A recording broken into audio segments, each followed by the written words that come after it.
I want to show you something that will help with condition to posture, that is elevation on one side or a over rotation on one side compared to the other. So a discrepancy in posture. So my left shoulder could be more elevated than my right, for example. Also, I may have a position of posture such as this naturally. We want to combat that. That can cause injury. That can cause pain potentially.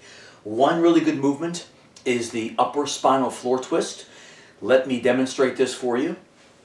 We want to be very precise. We want the ankles and knees to be stacked. That ensures hip stability. The rotation itself is something you can practice and do not force, but relax into stretch. Here's what I mean. So I'll take my position like so. Notice the ankles and knees are stacked position. Arms and hands are clasped like so. I'm going to open up. I'll take this hand on top of this outer thigh, this left thigh area, hold firmly. I look over to the thumbnail that opens up, and I simply hold. I have flexion here. I have stack position here. I maintain this. This is most important. This opening for thoracic and cervical mobility is secondary to the hip stabilization that's occurring here. I look over. I relax 1 to 3 to 5 minutes perhaps. I come back and close. I go other side. I always go back and reset. Ankles, knees are stacked.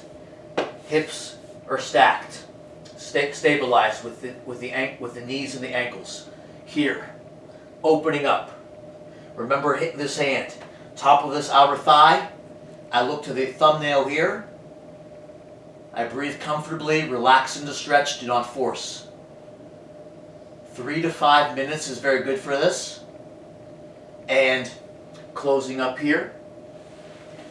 Look in the mirror before you try this and notice if one shoulder is elevated compared to the other, and you will notice in time, maybe even just one time for maybe 5 minutes at least. Sometimes it does take 5 minutes or more with this exercise.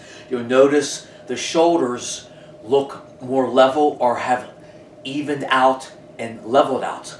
I have noticed that myself. Practice this. This will help with condition to posture, that over rotation of the body, also the discrepancy of having the load-bearing joint elevated more so one compared to the other. So you notice this in the shoulders, perhaps the hips and knees and ankles. Those are those load-bearing joints. Most often we'll see the elevation of one shoulder compared to the other, but with practicing this consistently, that can be leveled and evened out and create, or prevent, I should say, an injury and create a more resilient body. George A. James, upper spinal floor twist. Practice this on a consistent basis. It will help alleviate and combat condition 2 posture. Peace.